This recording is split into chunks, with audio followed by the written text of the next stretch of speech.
Messieurs, dames, Tanguy Koki.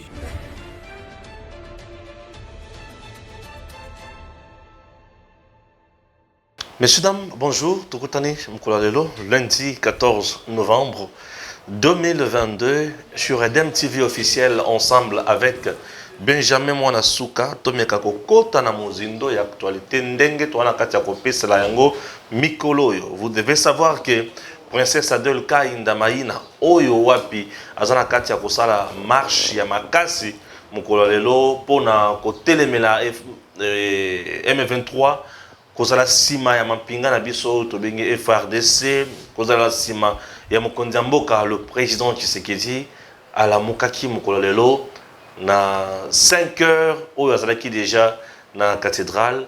Alors amekaki kozwa possession ya bisika oyo sengeli bato bakutana asambeli poete makasi ezala pe makambo nyonso ekende liboso malamu. Je vous laisse un peu suivre oyo tomekaki kosala Mkoulalelo dans cet élément. Et puis on se retrouve après pour tout compte à ce qu'on analyse et l'actualité à makambo belé zala na biso oyo kamutema pasi ba très baza pembe na mokonzi ya mboka na degré moko zo idete tozomona Rwanda azoganga Kagame azoganga nzoka ba traître na pembe na Fachi. Ah oui, Fachi c'est un monsieur qui est vraiment en danger. Pourquoi? Parce qu'il travaille avec des traîtres. Fayulu mpia kana boke tu aseki mpia kana boke tu aseki. C'est quoi bani au coste là bas militaire ngai na monaki 5000 militaires dans zela wana te Fayulu lukuta et les kindelo zala na biso landanan. Messieurs, dames, nous sommes lundi 14 novembre 2022 en République démocratique du Congo, précisément Kinshasa. Là, nous assistons à l'arrivée et Excellence ministre d'État intercesseuse Maman Kipendano. Il est 5h11 pour une activité qui va se passer aujourd'hui. Soutien à nos FRDC, chers compatriotes. Soutien à notre commandant suprême en République démocratique du Congo, Félix Antoine Tshisekedi Tshilombo. Là, c'est l'arrivée de l'excellence ministre d'État en charge de portefeuille, Maman Kipendano, Gims.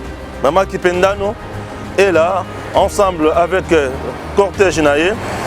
Nous assistons à l'arrivée, il y a excellence, pour une activité qui va se dérouler, bien sûr, chers compatriotes, à 11h11. Mais elle vient d'arriver déjà. Voilà. Yewana Akiti na Mutuka, na centenaire. Point Moko, Oyo, Tokubuta na Batumususu, Oyo Bazolanda Biso de partout, puisque marche aux Nations Unies. Tokuza Liboso Nations Unies. Et vous devez savoir que Awa, Excellence a eu possession déjà à Isikamoko, rencontre Ezali et Belé. Et vous allez à la cathédrale, a bandi déjà le Sambo pour intercéder et kotika Mkoulalelo na maboko ya Nzambe. C'est comme je vous ai toujours dit sur Edem TV officiel, tozalaka toujours wana pona kosala musala ndenge elongo bani. Chers compatriotes, marche ezali pona nini? Trop c'est trop. L'Est Yamboka et Sengeli ezwa kimia, l'Est Yamboka et Sengeli batu ba vivre na kimia, trop c'est trop. On ne peut pas balkaniser la République démocratique du Congo. La RDC n'est pas un pays à vendre. La République démocratique du Congo, c'est notre pays. Nous avons besoin de ce grand pays et nous voulons que ce pays soit construit. Nous voulons que ce pays ait la paix, une paix totale. Trop, c'est trop. Chers compatriotes, il y a Nations Unies Mkoulalelo et vous allez voir, comprendre. La excellence aille pour la possession, il y a Esika. Nous sommes là avec l'intercesseuse Adel Kainda Maina. Il est 4h11. Voilà, nous sommes sur 24 en direct. Nos militaires, nos FARDC sont au front. Et Seigneur, c'est toi l'éternel Dieu des armées. C'est toi l'éternel Dieu des armées. Félix Antoine Tshisekedi Tshilombo. Seigneur, ton serviteur, Josué de la RDC, lui Dieu, qui fera que nous puissions consommer le meilleur produit de la RDC. Que Seigneur tu les gardes. Que Seigneur tu les gardes. Que Seigneur tu les gardes. Lui qui est à la tête de ce pays. Voilà pourquoi, Seigneur, aujourd'hui, comme nous avons dit, Seigneur, nous marchons, nous prions. Nous marchons, nous prions. Nous prions, toi, le Dieu des cieux. Toi qui ne dors ni sommeil. Tu es l'unique Dieu. Tu es l'unique Dieu, un Dieu incomparable. D'autres s'appuient sur les chevaux et sur les chars. Mais nous, c'est dans le nom de l'Éternel. Jésus-Christ de Nazareth, tu es présent. Tu es l'omniscient, tu es l'omniprésent, tu es l'omnipotent. Personne n'est au-dessus de toi. Seigneur, par ta puissance, que notre pays soit libéré, que notre pays soit indépendant. Seigneur, nous voulons avoir une indépendance réelle. Une indépendance réelle.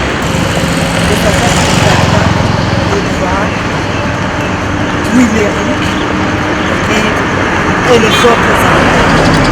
Seigneur, le sang de Jésus-Christ, de nos frères de ceux qui sont au front, éternel, par ta grâce, que tu les multiplies et que l'ennemi soit vaincu et que le phare de ceux remporte la victoire.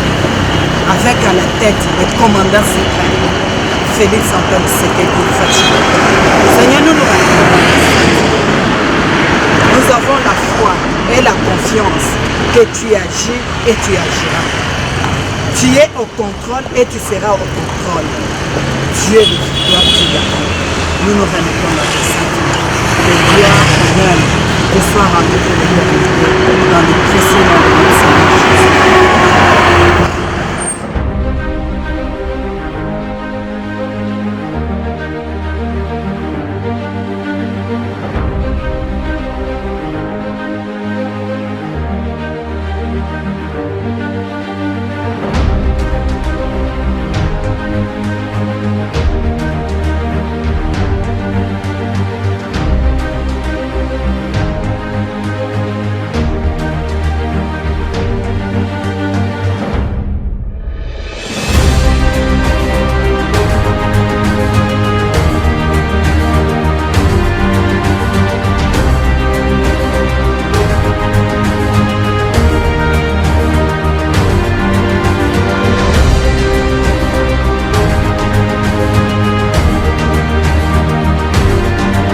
Chers compatriotes, les années vous avez constaté wana awa siko touti kolungwa place ya centenaire bisika oyo princesse Adèle Kainda Maïna a eu possession ya esika wana poete ozali moko ya point focal.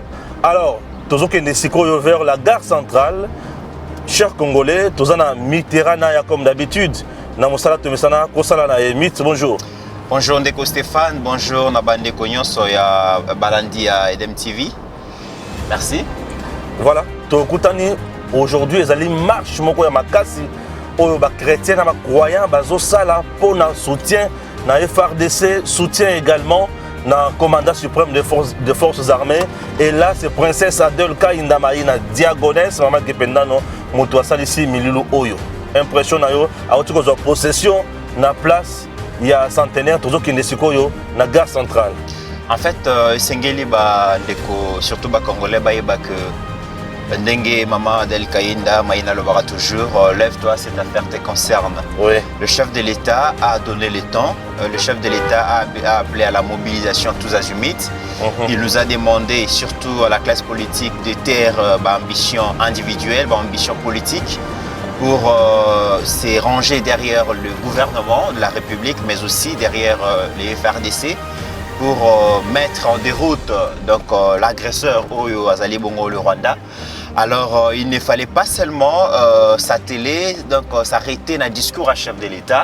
Il revenait maintenant à la classe politique, aux dirigeants, mais aussi aux leaders et aux influenceurs de la République d'imprimer des actions sur terrain pour démontrer finalement à la communauté internationale que le peuple congolais est rangé derrière son président, derrière son gouvernement, mais aussi derrière le FARDC, et que le Rwanda peut être battu, le Rwanda doit être battu et le Rwanda sera battu par la volonté du peuple congolais, oyo azo géré kaka na unicité ya mboka na la République démocratique du Congo.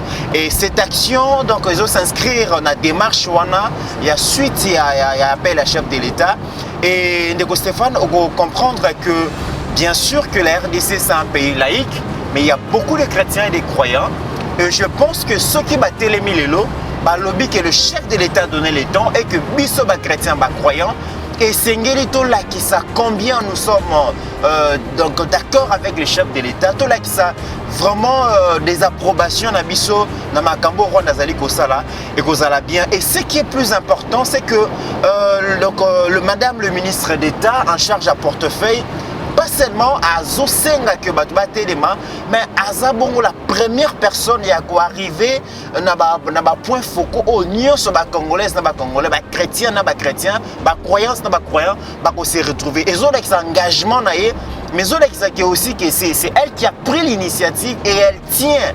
Imaginez avec tout ce qu'elle a comme responsabilité, Azo Koma na 5 heures na cathédrale à Centenaire et maintenant on se dirige na la gare centrale, c'est pour vous dire que elle-même comme congolaise, elle n'est pas d'accord avec ce qui se passe et elle est, donc elle est la première personne qui a lieu et ça prouve combien elle tient à ce que les Congolais va se réunir et pas se ranger derrière le gouvernement et le président, mais aussi le FRDC. Très bien, là nous arrivons déjà à la place de la gare centrale.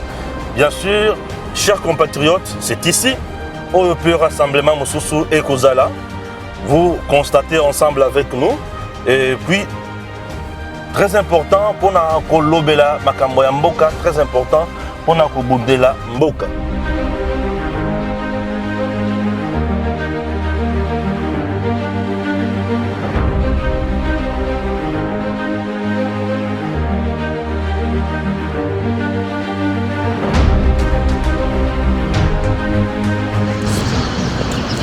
Seigneur, je sais une chose, que tu es un Dieu de souvenance.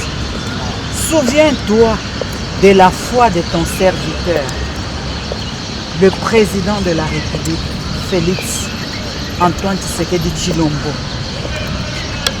commandant suprême des FARDC, en tant que chef de l'État, notre Josué.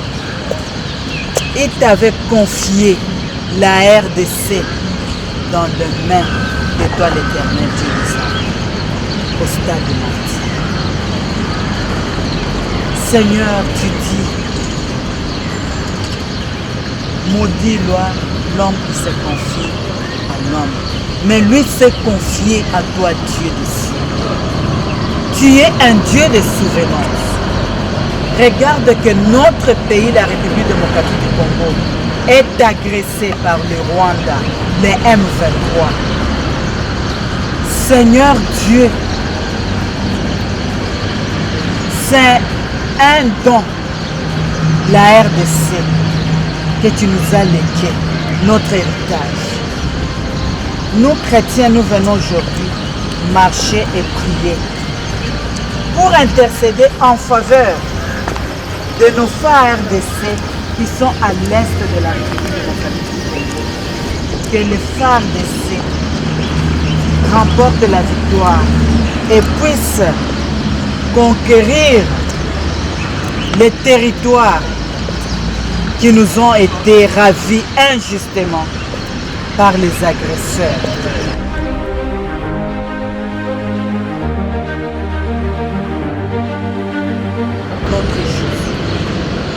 Que réellement la RDC soit indépendante. Dieu fidèle de là. Ce matin, nous comptons ici. Tu es au-dessus et tu es puissant. Et nous avons la foi. Parce que tu es le consommateur de notre foi. Seigneur, c'est sur ces boulevards que nous allons déposer notre mémoire. Tu nous dis toujours de faire accompagner la prière d'une action. De tout nous te l'abandonnons dans tes saintes mains. Dans le précieux nom de notre Seigneur Jésus. Amen.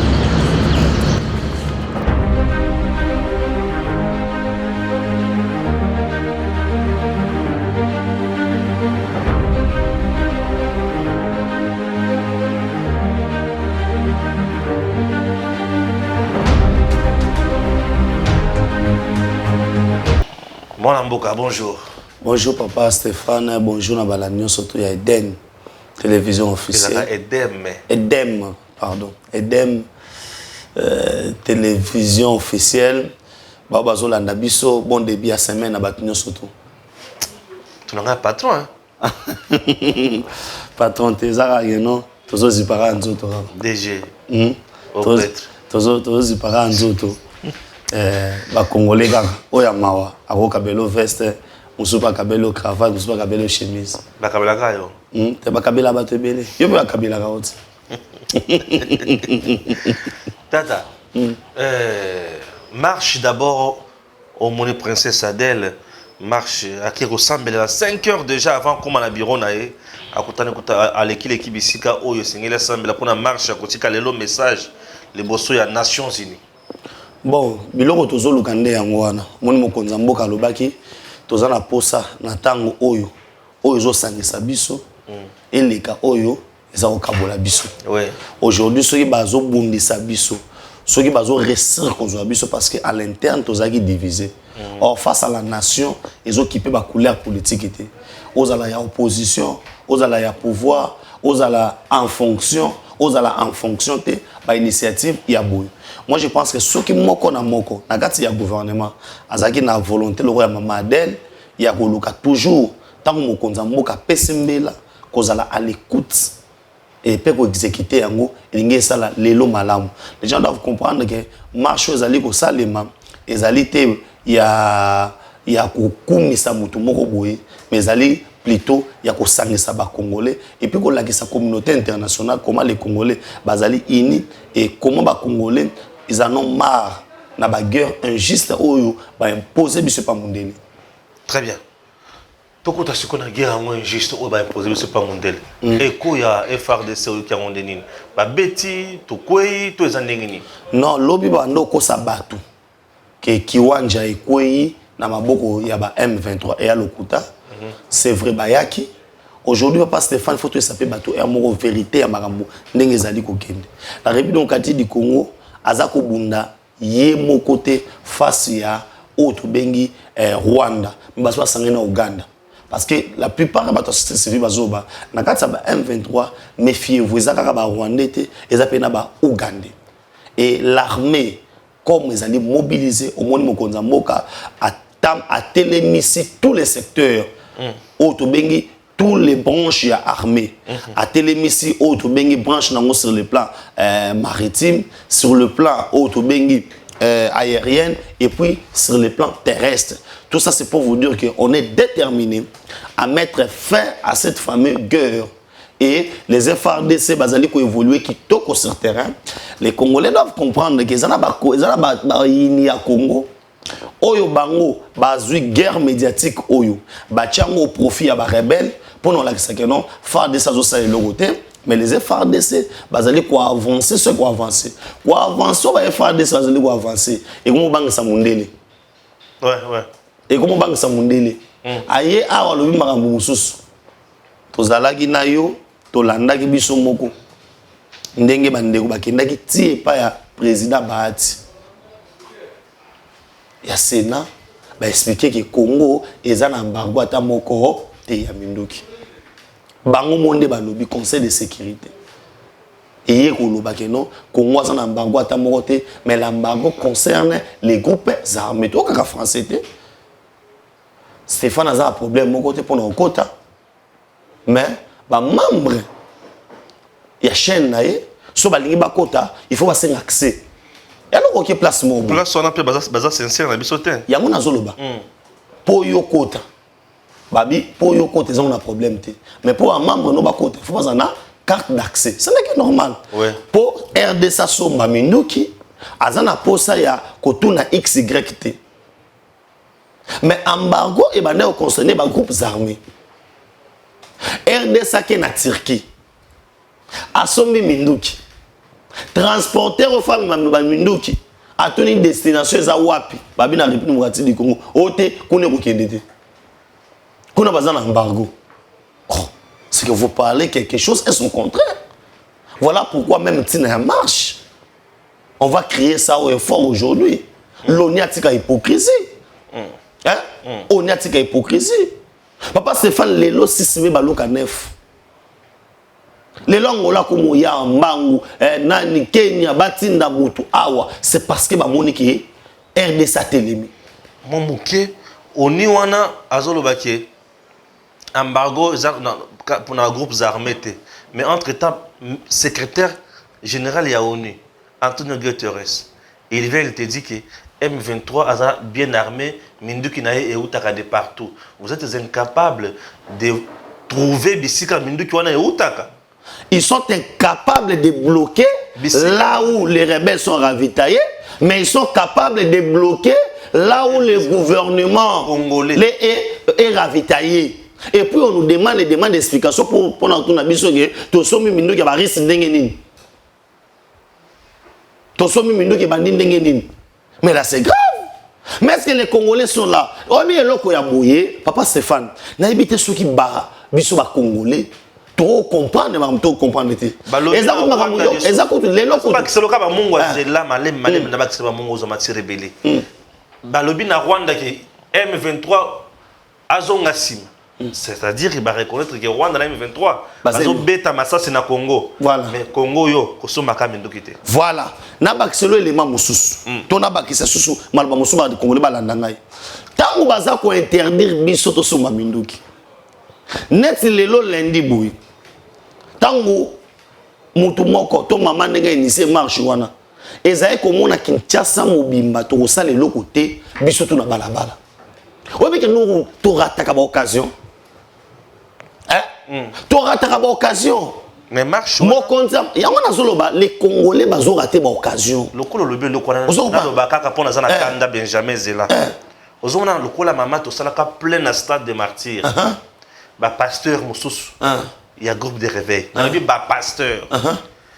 Ba lui maman on a ça logique mingi to kenaki ba pesa biso mbongo na biso ya transport attendez mutunyo so mbongo na mesa ba pesi biso na ba bazala bandebi mokie na ba bazala bandimi ebele ba pesi biso to yaso na makamuna été aza logique trop.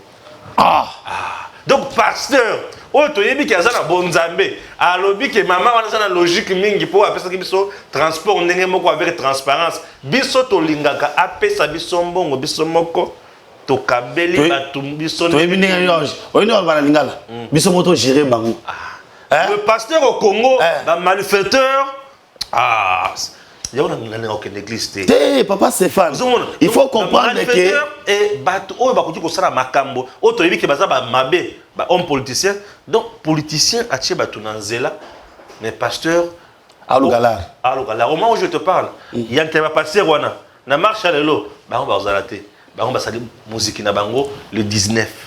Non, il faut comprendre le logo moko. Au moni sens il y a patriotisme. Exactement. Or les patriotismes les amis loko oyo balakisa ngo bato na basage. Sikoyo. Na kataki o mingi. Nozongi so pisika na banda yo kwatela yo.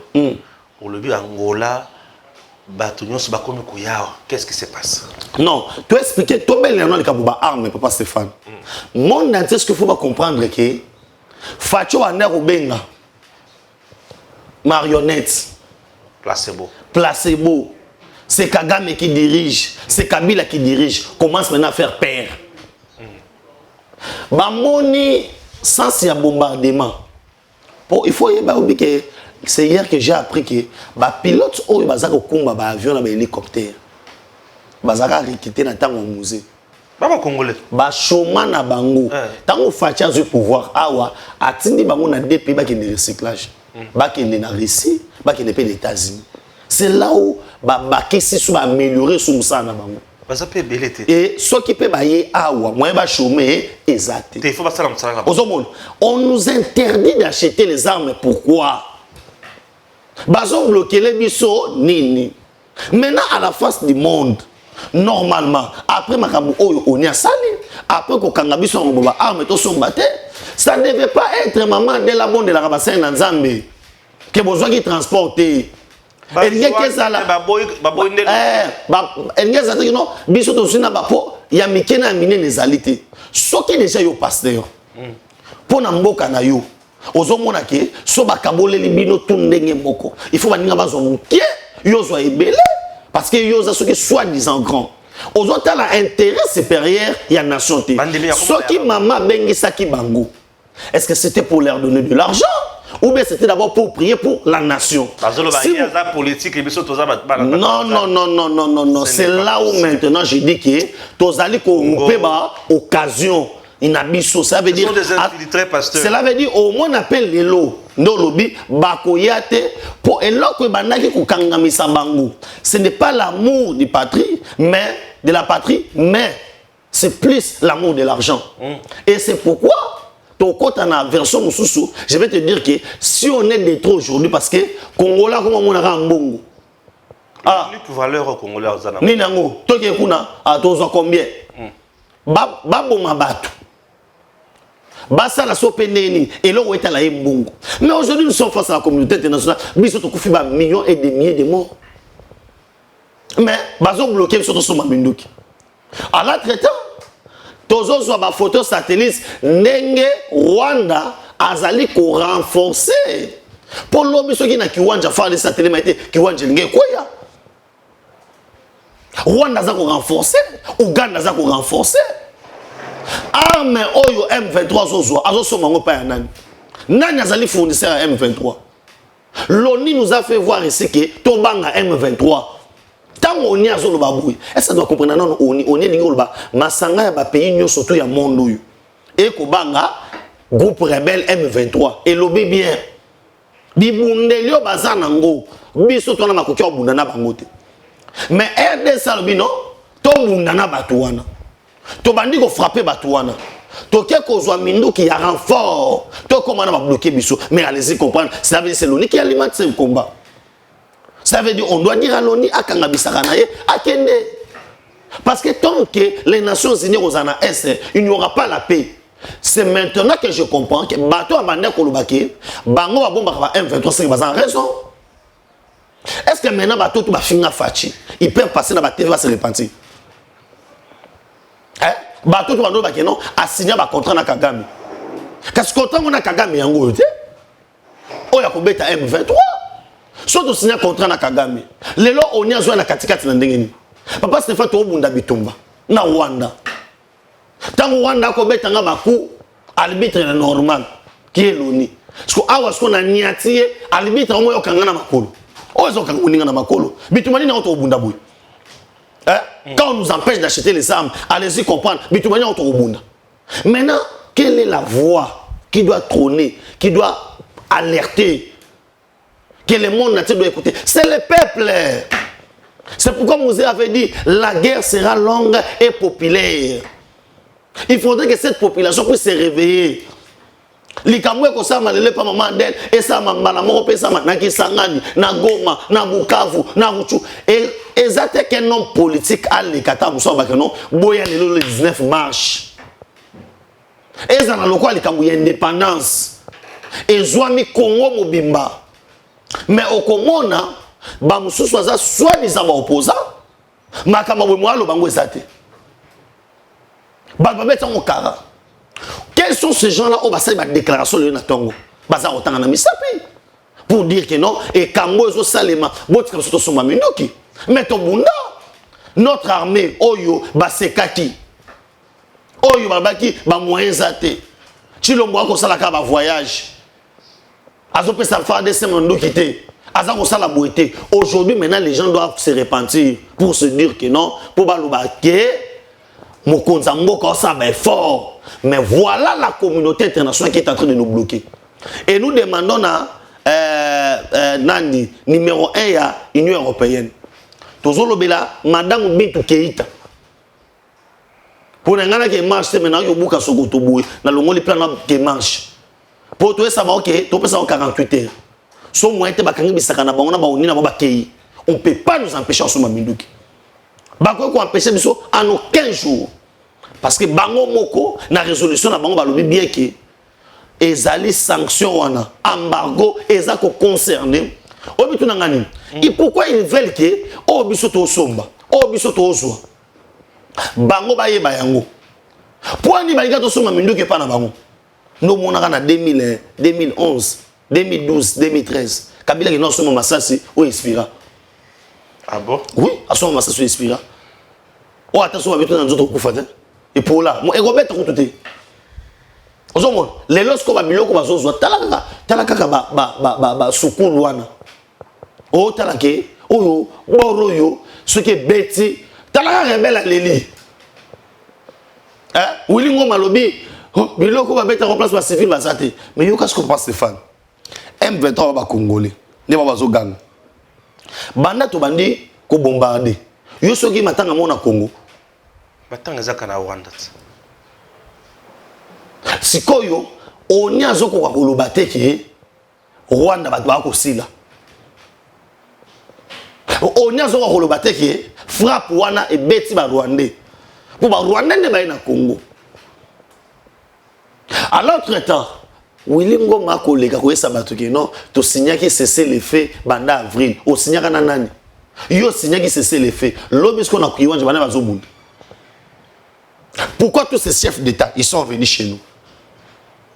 Pour nous enseigner na biso to tchana c'est pourquoi. Motivation na bangozani. Parce que ba yebiki les FARDC azui à lire moussous. Parce que ba yebiki kala mingi o ba te belé bazar bazo kanga gout babi guerre SSC la té guerre SSC la té pour so guerre SSC miko sila. Yebisa na est dans on a besoin ya coalition na nani. Les gens maintenant au lieu battre l'intérêt supérieur de la nation, bah autre côté là, bah intérêt politique. Tant que guerre est aussi là, faut comme de plus en plus populaire. Tant que populaire, biso to kosuka wapi. Mais bah autre la valeur, il y a vie humaine. Au conseil lobby, la vie humaine est sacrée. Les gens ne voient pas parti wana. Bah côté la kaka. Parti oyo, il y a électorat na ye. Bah kufa na bango pour dans un discours. Le président Obayaki va convaincre Fachi pour un dialogue, un brassage, un mixage, un M23. Non, président Angola Yaki, ndenge basolo laka déjà.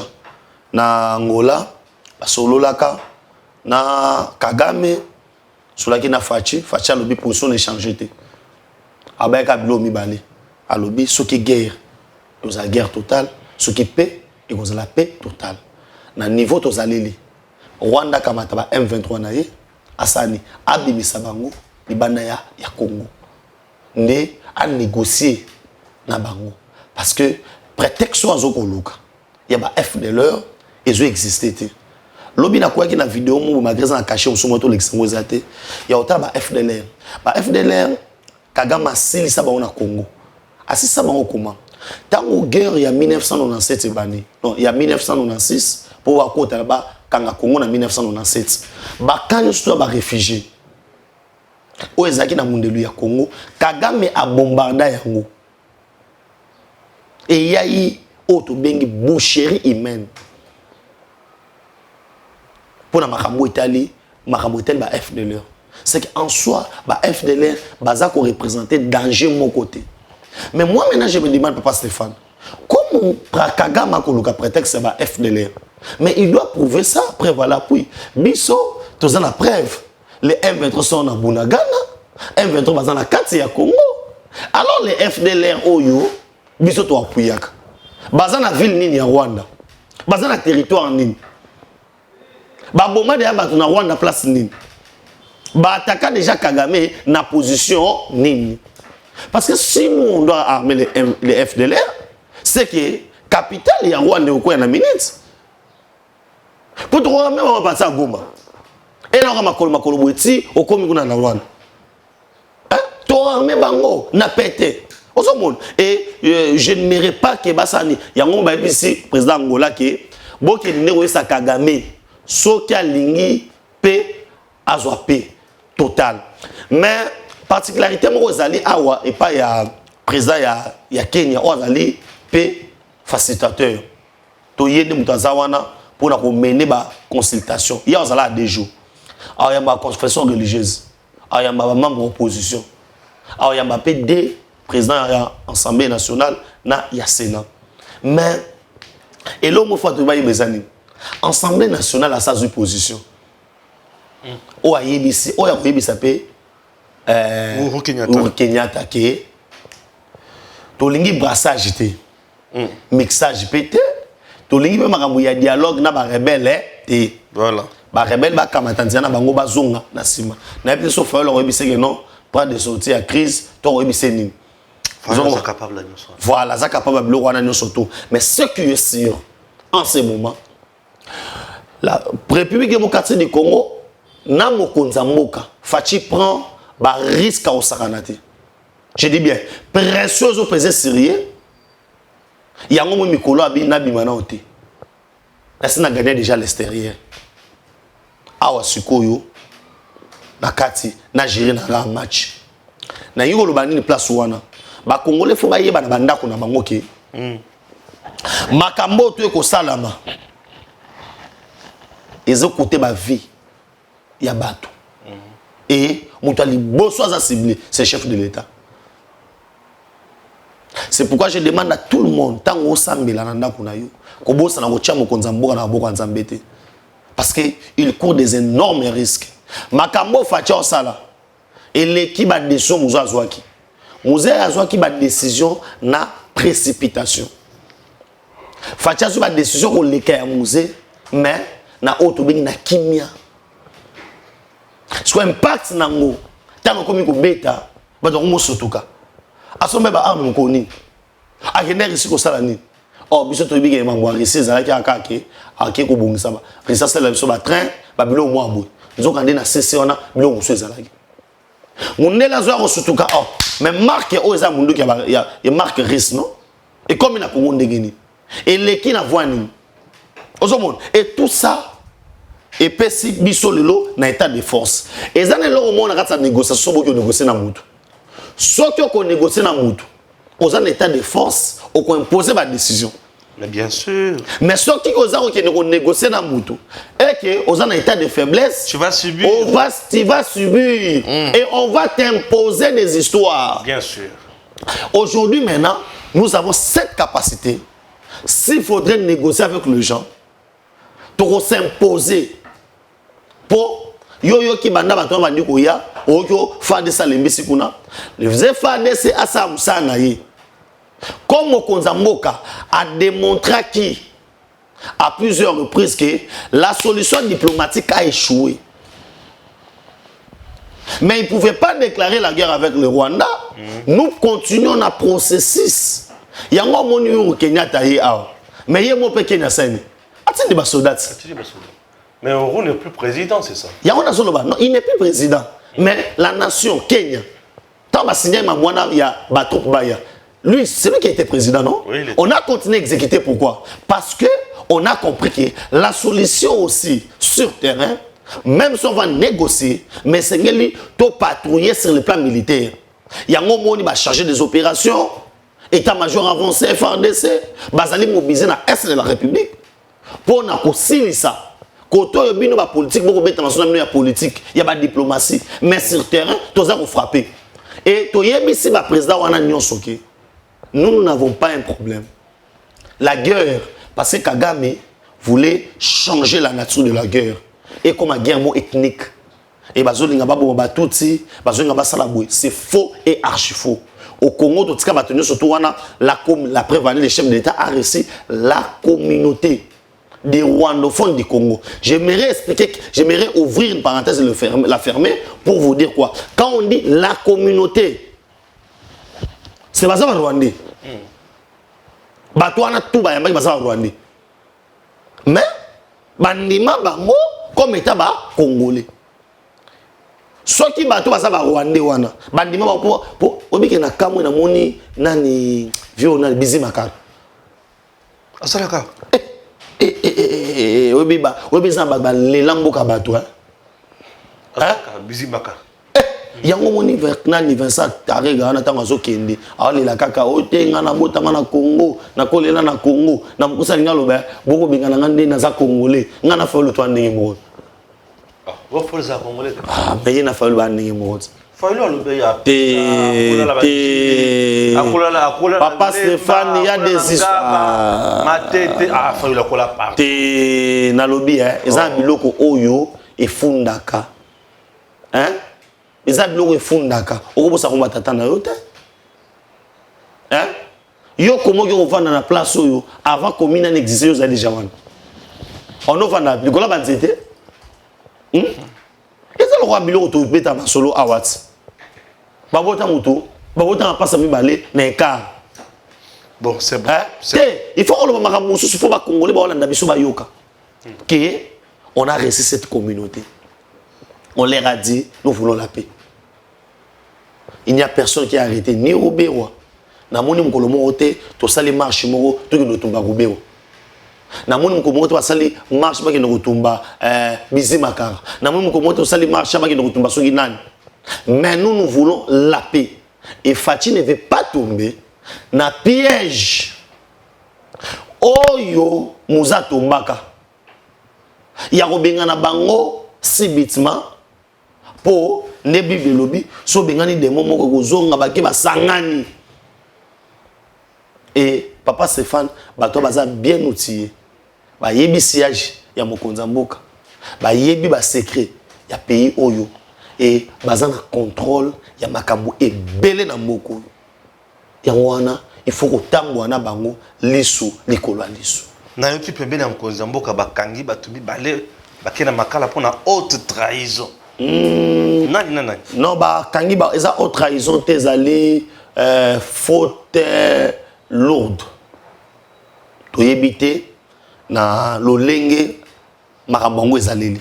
Mais selon information on ngi bimi ba relayer yango bakangi bongo chargé il y a sécurité interne il y a mokonza mboka levé baito pale bakangi pe Freddy o azali chargé ya ba protocole et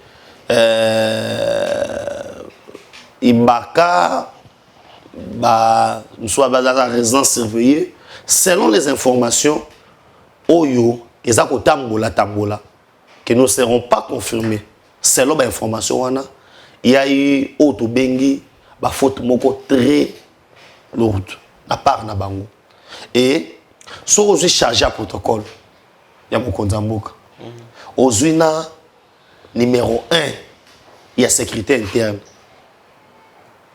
pour Fatia se sentir à l'aise garde républicain basi on a tout autour ya ndako. Mais c'est la sécurité interne. Oyo, balia, bakolia na président, bazaka place président Lalaka, bazaka place président Asolarana Batou, baza auto ben équipe les plus rapprochée ya mokonza mboka. Sur une trahison, il continue à niveau, donc c'est très grave.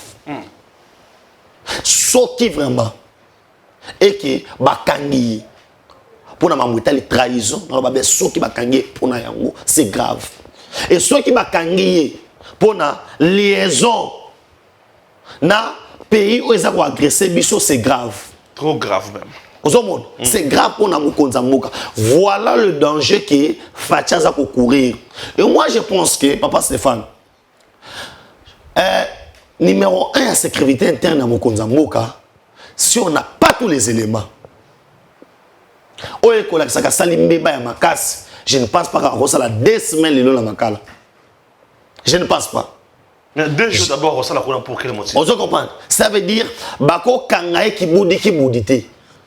Bako ki ko kangae pe pona le kamoyo ba vérifier na noté. Ça veut dire ti bakangi ti ake makala, on lui reproche de quelque chose qui est grave pona mokonza mboka. Parce que rôle na principal pour la na kimia il faut s'assurer que mokonza la bien. Non, c'est rappelé que na manifestation moko boué tozaka na ba batch d'accès mais ba on a biso mususu bazana ba carte oyo bakanga bango taba komi na tarmac ba bino za ba batch ozaka na ba carte bo na bakanga bango. Je me rappelle to benga ye pour décanter situation wana mokonza na kota kate tant mokonza mboka ba ba ke non ba ke ba opérer a kofi et a sali bona bo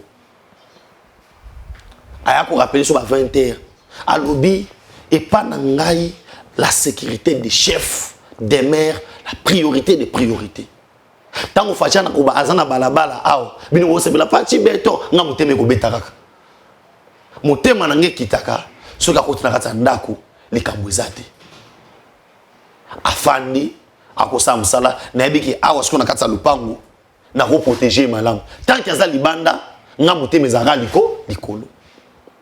C'est-à-dire quoi? Ndeko wana azana charge ya makasi.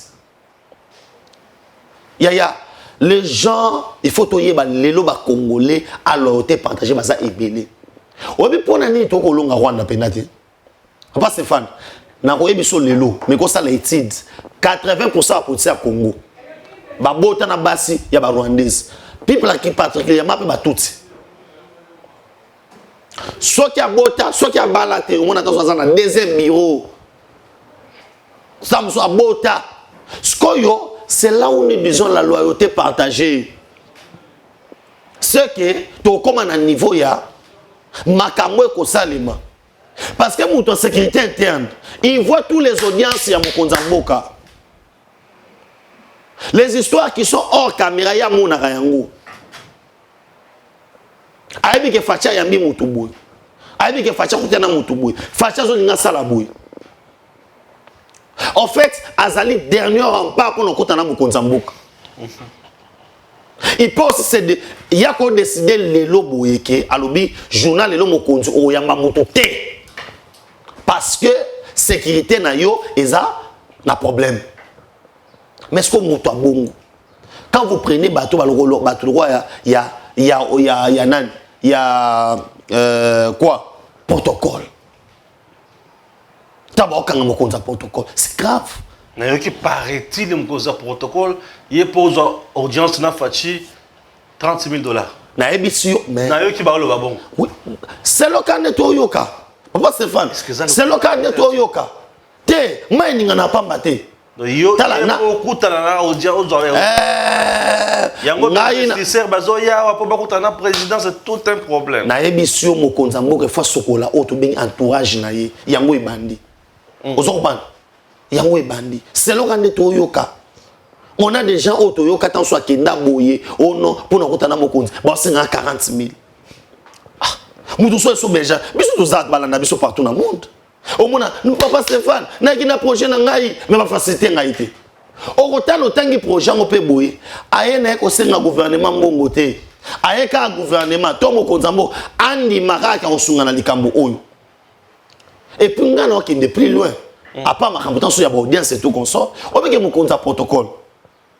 Président Romela Mai, qui est président Fandelaka. Bateau président Koutana Bango. C'est très grave, bateau bongo, so bakangi bango, ça veut dire ça relève déjà au tobengi complot moko ya makasi. Oh déjà ça qui contre Mokonza Mboka. Voilà pourquoi l'homme de Dieu, Roland Dalo, a prophétisé qui, a lobaki, Kema Bongisi, ezali wana. Na repesa bino conseil gratuit, botika kolinga kabasi ya ba rwandaise. Bango nde ba komema ba information ya Congo et pas parce que tant que nous moi ça rwandaise. Oyo ko betane masolo. C'est facile comme la Kagame. Papa Stéphane Kagame ceux qui sont na bateau à travailler na bango na service de renseignement ko lika basi les até. Hein? Parce que makambo to lobaka chaque jour, entourage à Mokonzi, entourage à Moko. Tokosi Tokosi te pour lelo bakangami, ba raison bakangeli bango bango ba yebi. Mais Mokonza Mboka et Sengela est encore très vigilant. Fati toi na besoin na yo. Mokonza Mboka to beleli to lobi tala entourage na yo malamu. Bambu mama benyo surtout la présidence Congola yango. Et na bosana ki ko présenter na nous ba condoléances na ngai na lever famille pena ya Kasonga mayamba. Atika Kibiso. Atika Kibiso. Aza Kouloutou Oyo que j'ai connu personnellement. Et semaine après semaine, tout le monde a été Leki, Tala, Tambola Boy, Salaboy, Salaboy. Et Liwana est Salaginga Ibiente. Et on a calé qui on va pas ça. Mais quand on a sur l'attention, mon cobo evalobaki il y a Zaki Nazemi awa kena poto kobota poazo mukanda akufeli mwana. Ah, on a bilobela wana. te wana ngana ko bon wana yete na ndo bande ka songa moma ya mayam ke vi atiki biso et puis ba singai poste wana so ba chongo na ba umeli toki yo za poste ba chao te ba changa te ngabo changa te hein ngai ba changa te ACP te bo changa te pour aller oui on ta presse te hein mais on doit servir nation non c'est la capacité on te mais au fond yo zamba entreprise à l'état hein ça ba to kunda biloko la babo botika la banda ce que ça porte ka bela ngai non wana oko kima bitumba hein tika yaya moi yo so achona ACP wana au bon sang bébé non ça va bien tu ne refuses pas bon bang te mettre tika bah finalement c'est compliqué il y a déjà dans notre pays les colons musala na ye makambo ko sala yo bozo idée mais babi via ya kosoli kaka poison ça pour ngam tu vas souffrir na poison mota na souffrir na poison ozoma na tikala boy na tongo quand je me réveille je dois d'abord boire de l'eau il faut na zu pesana no mai moi mai ya moto to ya mama le na meli ce qui na meli mai te journée mo bimbana na ozala kaka na passe na libombo ndena zaka boy eloko ali liboso eloko ami balé na komaki ko vanda ozo vanda on dirait le bomwezo kata na ba pota boy on dirait bazo kata na gilette poison ndenge bana onyo kolanga na yinda na koma elungi opakola ba faute ici la raté na zana kosu sec ici la raté ozo koso la cracher zo bimate siko yo komaki siko na mama moko ya ke kosu ya ke ce qui a au koso le bozo makile ya mwana zo ngaboya poison est comme ça na moto impuissant sexuellement oui parce que poison ils ont détruire ba cellule l'union so ya nzoto ceux qui aussi au komi parle ndé au komi aucun hôpital eza typhoïde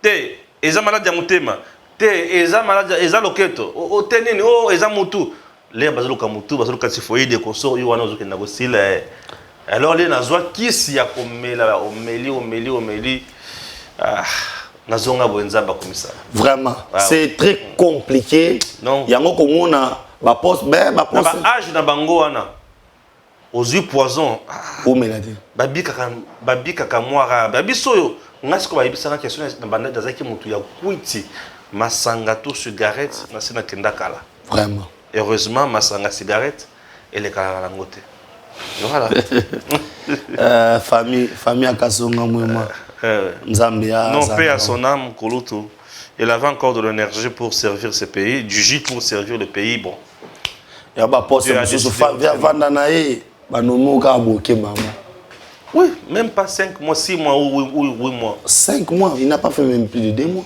voilà à ça là 2 mois OK c'est compliqué mutema beza makasi mutema be Fayulu ah yango tous aussi ça émission na place wana Martin Fayulu na moni na aéroport moi batu na kati en cet aéroport wana mais to bimi libanda bona tana mona kami to kala balabala na boulevard na bypass na moni kaka Lumumba plutôt na moni kaka ba non papa Stéphane la police 5000 militaires et à Lokuta ngai na le 15 là on attend na moni 5000 militaires et à Lokuta au moni premier ya Fayulu ezani lelo peuple congolais ça comprendre les gens étaient concentrés hier na auto bengi ba église prier Dieu kotika farde sa mboko nzambe kotika mboka na mboko nzambe yo asi congolais sérieux ni yango oyo a okene ba distraction ça c'est une pire distraction vous comprenez et là on y a roloba parce que Makambo déjà il a parlé contre la République démocratique du Congo na presse internationale